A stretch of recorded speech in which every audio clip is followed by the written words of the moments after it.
I truly believe that elevators are a gateway to another dimension. Just one little thing goes wrong, and you could end up in a different reality entirely.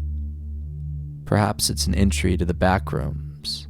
Maybe it's that glitch in the Matrix, and when you exit the elevator, you're actually in a parallel universe where everything is the same. But all of a sudden, the Monopoly man never had a monocle. Some elevators are especially weird. Maybe they only go to odd-numbered floors like the one where I used to live a couple of years ago. Maybe they're old and don't have a door on the inside. So you observe just how thick the wall is between the floors, like the one at my old part-time job. Just don't look too close. You'll end up without your nose.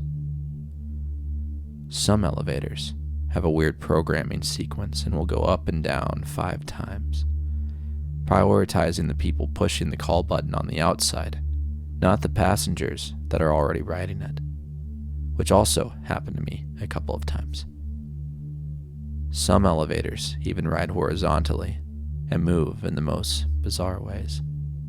The creepiest one of them all was at an old mall, though. The buttons made no sense and would just skip to random floors as if the entire thing was broken. There were floors upon floors of parking garages below ground floor, and it would randomly take you down 6 floors instead of up to the 2nd floor. It was annoying to ride, but the stairs were scattered all over the mall, so you'd climb one floor, then have to walk across the entire place to get to the next flight of stairs to go further up. It was still faster to just take the elevator and ride a few random floors before getting somewhat close to your destination. One time, however, the elevator took me to a floor I've never seen before. Both the numbers 3 and 4 were lit up, almost as if it took me to the level in between the 2 floors. Instead of a bunch of concrete, however, I was met with empty halls with an array of shops that seemed open. You couldn't get there by stairs, and I wasn't even sure if the elevator could come back here again, but curiosity got the better of me.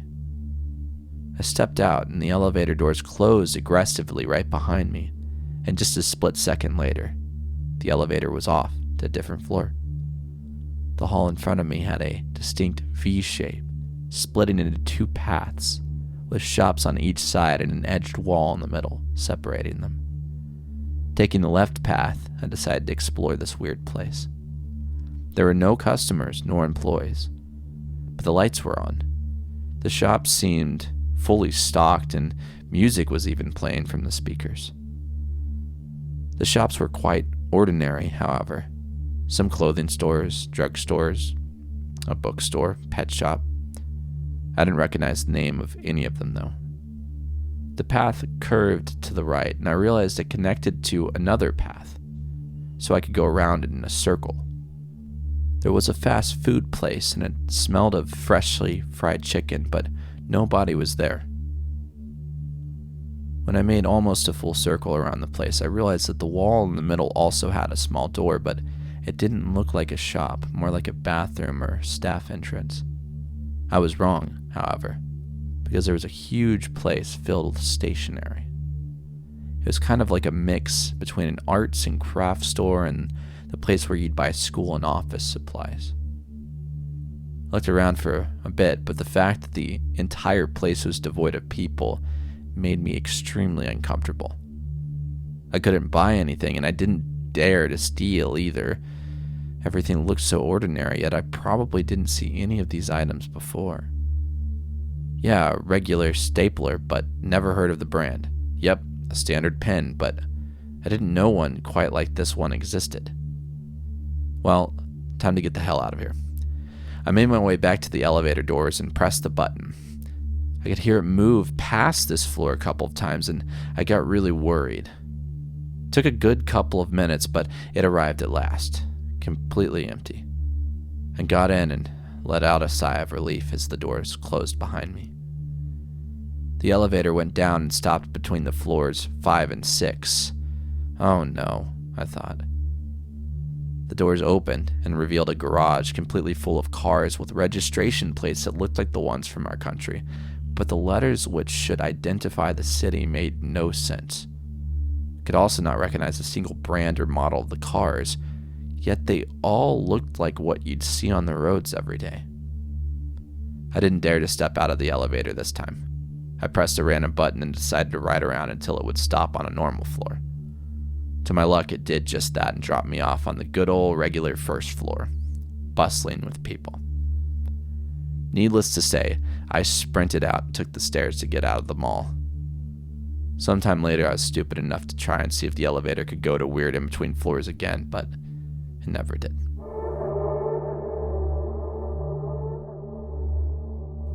There's something off about our barn, and my son won't stop staring at it.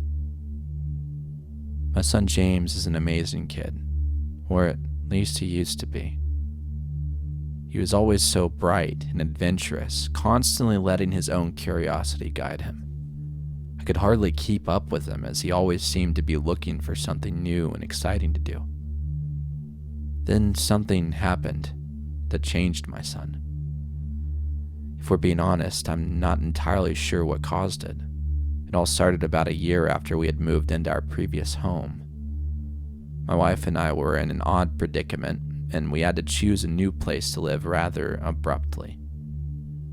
The house we decided upon happened to be an old farmhouse out in the sticks. I wasn't too keen on the idea of being so far removed from all the luxuries of city life, but my wife, on the other hand, couldn't have been happier. She had grown up in one of these houses, and the nostalgia definitely swayed her before I could even protest. The house was settled on a few acres of land and even came with its own barn.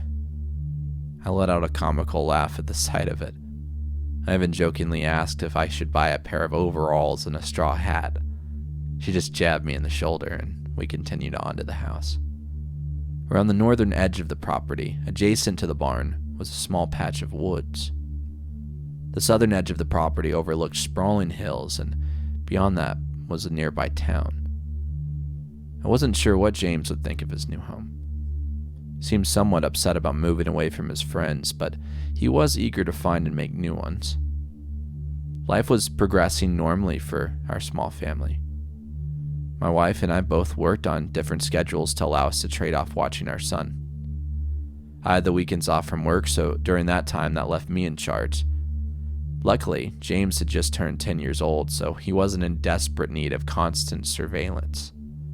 It wasn't a whole lot of trouble he could get himself into way out there either. He was also very well behaved, which I attribute all of that to my wife. One weekend, after living here for about 10 months, I was busy cleaning out the house. As I was making my rounds throughout the house, I passed by James' room. I noticed his door was ajar. As I approached, I gently pushed it open. I saw James standing in his bedroom window, staring out of it. I spoke to him, asking him what he was looking at, but he didn't respond. I walked over to him, laundry basket in hand, and gently touched him on the shoulder. When I did, it was like he suddenly snapped out of a trance. He turned to look at me, and I asked him if he was all right. With a smile, he told me he was fine, then proceeded to run out of the room, laughing and carrying on. At the time, I didn't think much of it. Thought perhaps he was just daydreaming or lost in thought. Hell, I've done weirder things when I was a kid. However, as the weeks passed, James began staying in his room much more often. He was never the type of kid who enjoyed staying cooped up all day before. He wanted to be running around and exploring, but during that time, I could hardly get him to come out of his room. Physically, he seemed fine. It was just whenever I'd opened his door, I'd find him staring out of his window toward the barn.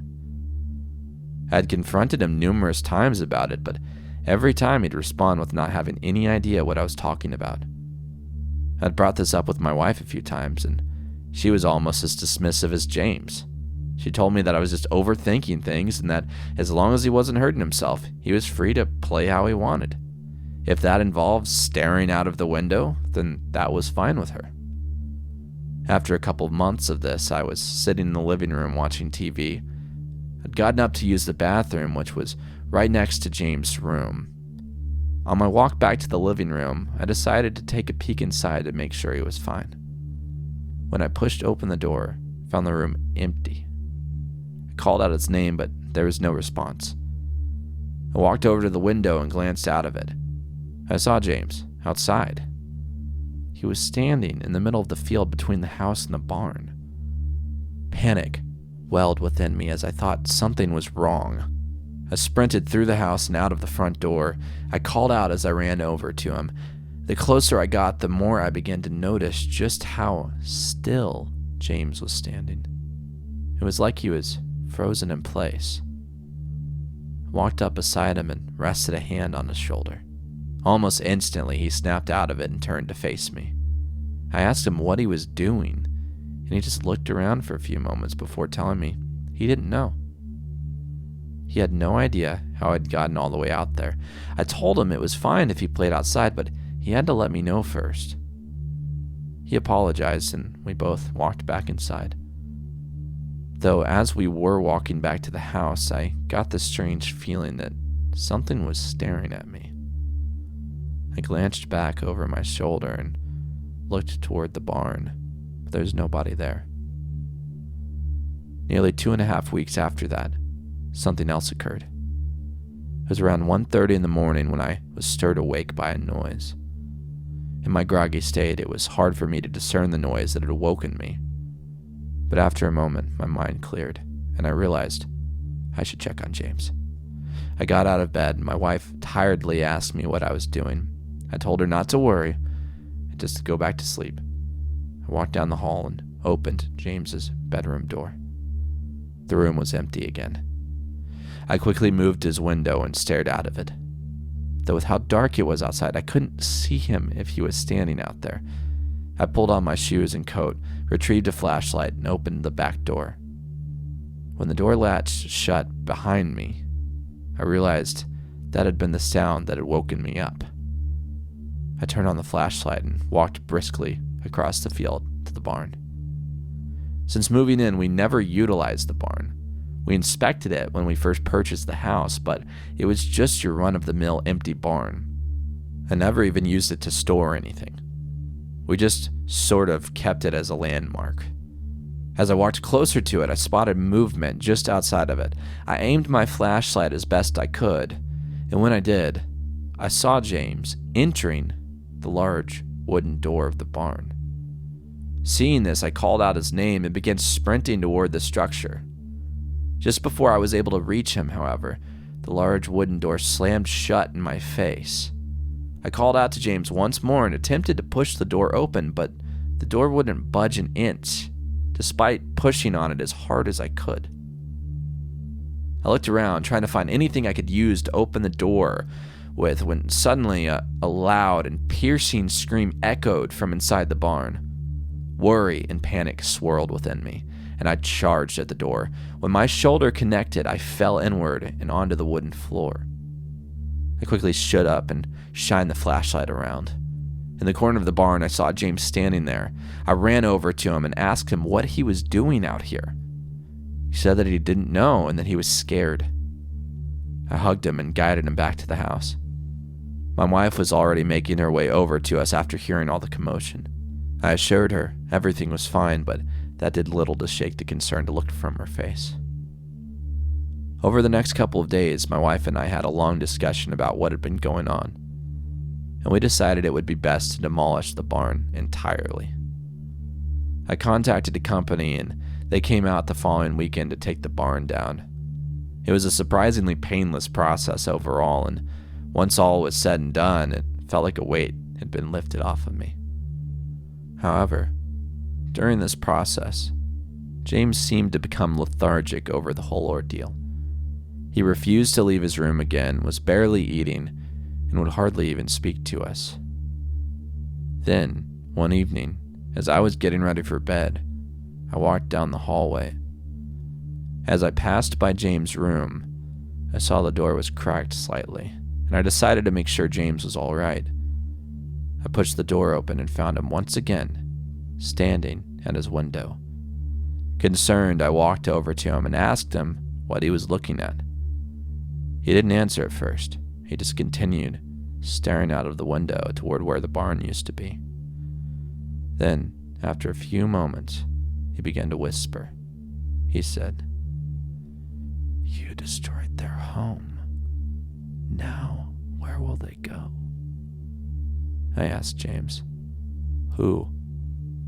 He raised an arm and pointed out the window.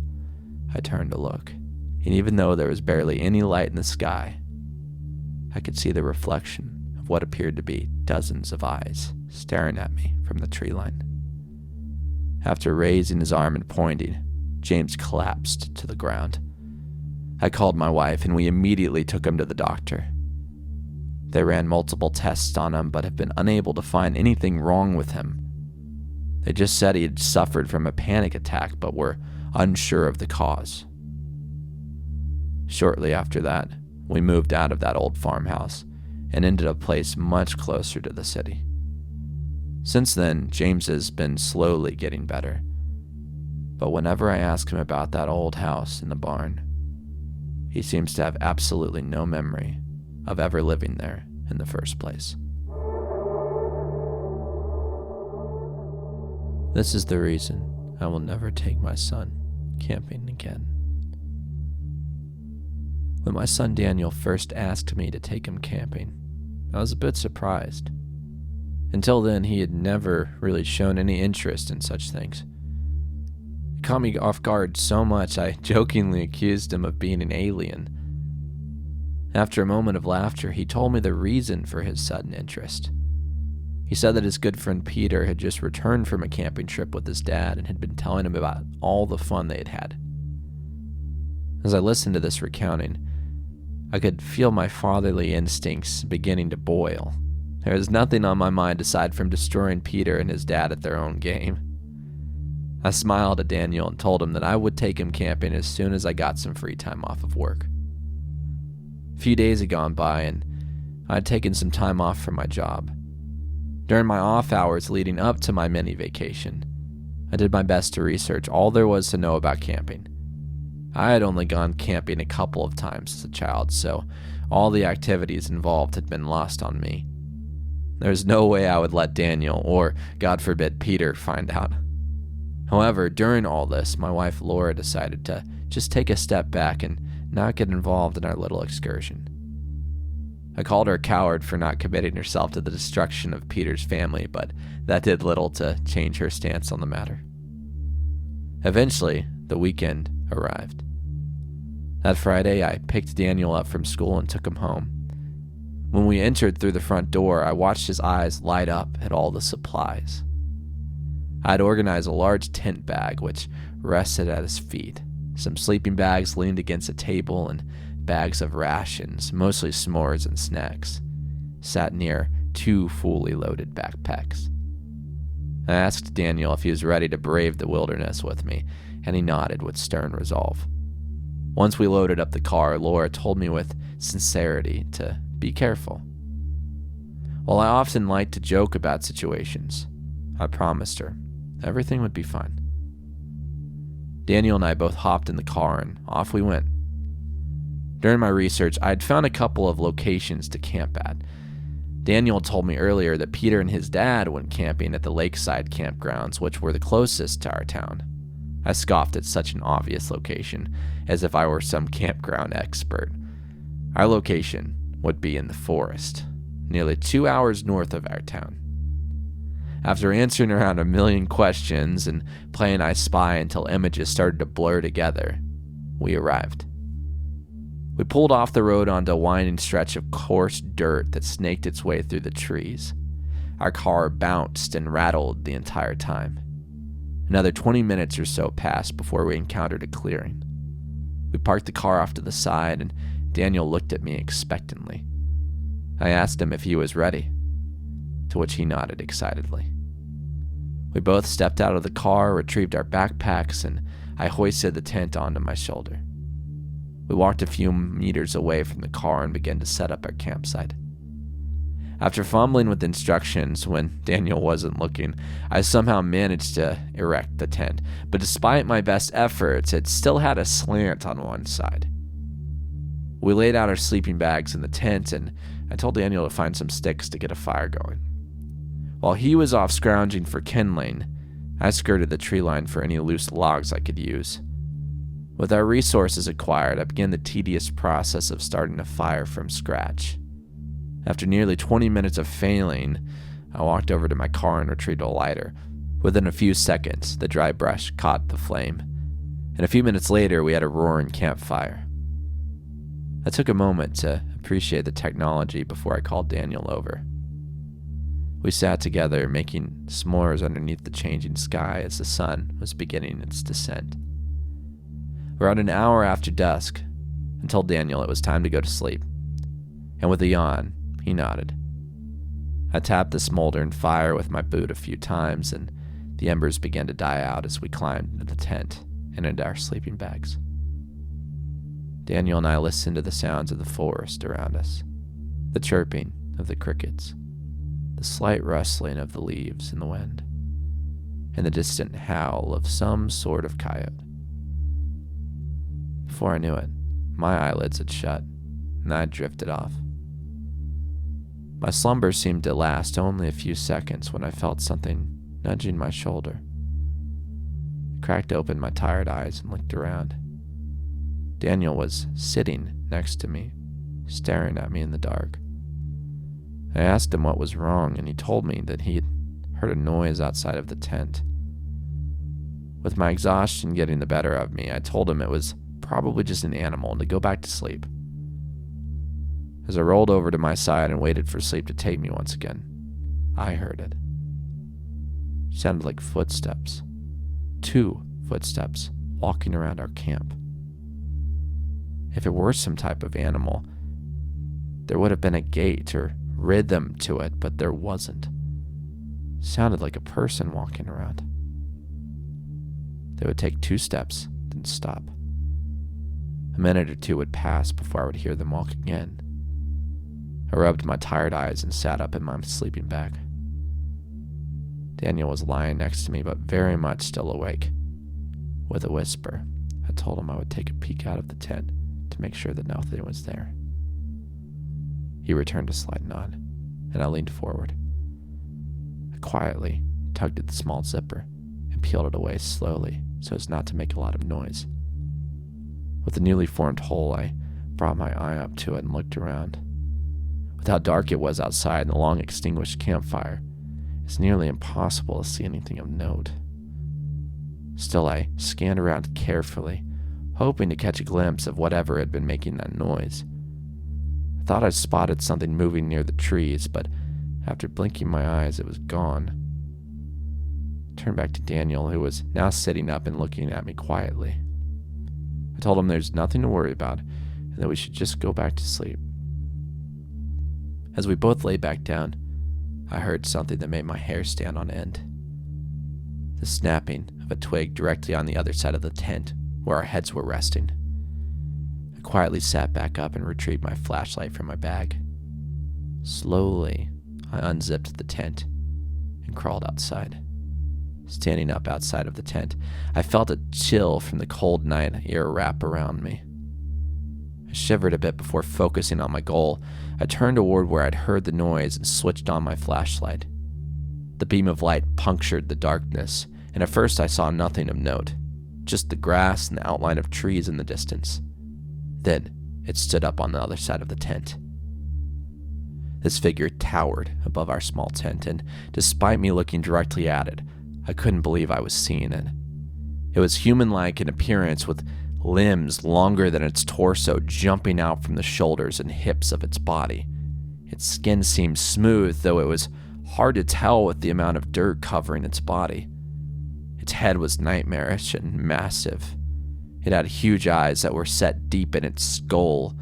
The eyes themselves were black, but when I shined my light on them, 2 pinpoints of light within the dark eyes reflected back at me.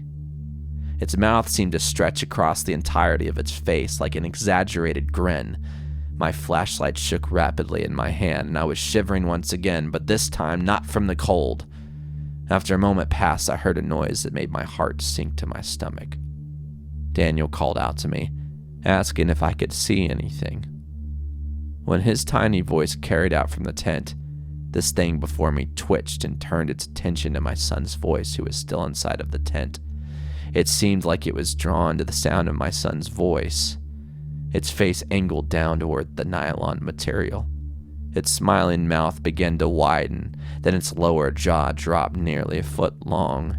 A row of thin, razor-sharp teeth lined the top and bottom of its mouth, and it raised its unnaturally long arm high into the air. And I realized then what it was going to do. My body reacted on its own, and I reached my hands inside the tent, grabbing onto Daniel, and I pulled as hard as I could. Daniel and I came crashing to the ground as this thing assaulted and tore through our tent. During the onslaught, I helped Daniel by placing my hand over his mouth as his tears began to coat my hand. We stared silently as this thing eviscerated our tent. During this, one of our bags had been sent flying toward us, crashing right next to me. Realizing it was my bag, I reached over and felt through the pockets before finding my car keys. I whispered into Daniel's ear that when I gave the signal, run for the car as fast as you can. Despite his distress, he nodded. A few moments after the creature started attacking our tent, a noise drew its attention off into the woods. It turned toward the sound, and that's when I told Daniel, run. We both rose to our feet and dashed toward our car. A deafening shriek filled the air behind us as we ran. Right before we made it, I rapidly clicked the unlock button, and we both entered the car, slamming and locking the doors behind us. I started the car, and when the lights came on, the thing was standing directly before us. An angry grin plastered across its elongated face. I threw the car into reverse, and we backed out of there. I spun the car around the soft dirt, and we drove the trail back onto the main road, trying desperately not to crash in the process. We didn't stop driving until we made it home. The entire drive, Daniel didn't say a word.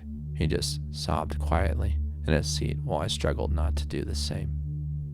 Since that day, I've decided to never take my son camping again.